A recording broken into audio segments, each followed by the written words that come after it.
Presiden Joko Widodo tengah fokus program hilirisasi demi menuju Indonesia Emas tahun 2045. Hilirisasi merupakan suatu proses atau strategi demi meningkatkan nilai tambah komoditas yang dimiliki oleh negara. Program ini pun menjadi momentum Indonesia untuk menambah cadangan devisa negara. Menteri Investasi dan Kepala BKPM Bahlil Lahadalia menjelaskan, Indonesia bisa memanfaatkan sumber daya alam, SDA, untuk sejajarkan diri dengan negara maju dan kendalikan dunia. Ujarnya di Media Center Indonesia Maju, Menteng, Jakarta Pusat, Senin, 11 Desember 2024. Baku tekstil, yaitu wol. Dia kuasai, tapi dia tidak pernah ekspor. Dia jadikan barang jadi dulu baru ekspor. Maka tahun itu, abad itu, Inggris sangat disegani oleh dunia. Amerika abad 19, ini aku ceritain sejarahnya. Amerika abad 19, dia tahu betul bagaimana membangun industri dan komoditas hanya dalam negeri. Dia menerapkan pajak 45% pajak impor.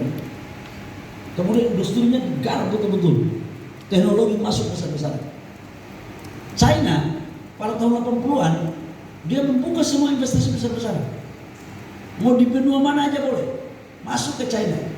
Tapi dia menerapkan apa yang disebut dengan TKDN-nya harus minimal 80%.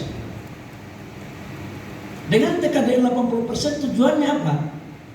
Agar boleh industri masuk, boleh teknologi masuk, boleh kapital masuk. Tapi yuk bangun dalam negeri gua. Sumber daya alam gua kasih. Itulah yang kemudian China hari ini ditakuti oleh sebagian negara di Eropa. Nah, Indonesia ini momentumnya nih. Kebetulan negara sekarang dunia lagi terjadi transisi besar-besaran terhadap dari fosil dan batu bara ke energi baru terbarukan. Nah, atas dasar konsepsi struktur berpikir ini, maka Pak Jokowi ingin untuk kita melakukan hilirisasi secara masif dalam rangka 3 hal. Menarik teknologi, membuka pasar luar negeri, menciptakan tenaga kerja yang berkualitas, meningkatkan pendapatan negara, memperbaiki defisit neraca perdagangan kita, dan memperkuat devisa. Sekarang kita uji, kebijakan ini benar nggak? Kenapa saya selalu pada garda terdepan dengan Pak Luhut untuk menghadapi seluruh pemikir maupun dunia manapun yang mencoba menghalangi untuk membatasi ruang akselerasi dan improvisasi negara dalam membuat kebijakan untuk hilirisasi. Yang pertama, ini menarik hilirisasi. Yang pertama, coba teman-teman bayangkan, tahun 2017, saya bercontoh ya, 2017-2018, defisit neraca perdagangan kita dengan China itu 18 bilion US dollar. Sampai waktu itu saya masih ketua umum HIPMI, saya bilang begini, sampai ayam tumbuh gigi pun nggak bisa kita menutupi di defisit neraca perdagangan kita kalau ekspor kita masih seperti ini terus. Ternyata pemerintah punya rencana lain. Di 2017-2018 ekspor kita dari komoditas nikel itu hanya 3,3 miliar US dollar. Hanya 3,3 miliar US dollar. Begitu kita menyetop ekspor ore nikel, kita membangun hilirisasi, kita bangun industri dari setengah jadi menjadi 70%, 80%. Tahu nggak berapa neraca ekspor kita sekarang? 33 miliar US dollar. Naik 10 kali lipat dalam kurun waktu dari 2018-2019 ke 2022. Berapa tahun bro? 3-4 tahun, naiknya 10 kali lipat. Dan gara-gara itu, nah ini kaitannya dengan apa yang dilakukan oleh beberapa negara duluan di dunia. Akibat itu apa? Dunia merasa terganggu betul dengan kebijakan hilirisasi yang dibangun oleh pemerintahan Jokowi.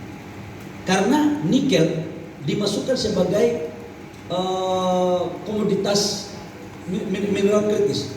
Dia menganggap bahwa ini sebagai bagian daripada pertahanan mereka. Maka kita dibawa ke WTO. Eropa nggak mau kita dibawa ke WTO. Kenapa? Kita dapat teknologinya, kita dapat penciptaan nilai tambahnya. Negara-negara yang membutuhkan nikel pusing, dia dapat dengan harga mahal, dan negara kita akhirnya disegani oleh dunia.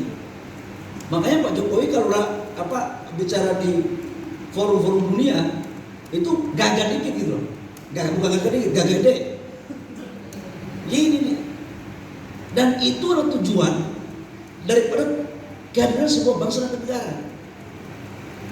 Nah, kenapa mereka sangat takut? Ini saya jujur aja untuk kalian. Karena kalau nikel ini tidak diekspor dan kita 25% total cadangan dunia di kita, maka Indonesia sudah dapat dipastikan sebagai salah satu negara penghasil bahan baku baterai atau baterai yang kedepannya bisa mengendalikan harga dunia. Itu sebenarnya esensinya. Makanya saya katakan bahwa hilirisasi ini tidak hanya pada konteks kepentingan pendapatan negara, tidak hanya pada konteks kepentingan penciptaan lapangan pekerjaan, tapi ini adalah bagian daripada pertahanan kedaulatan negara. Jangan lupa subscribe ya.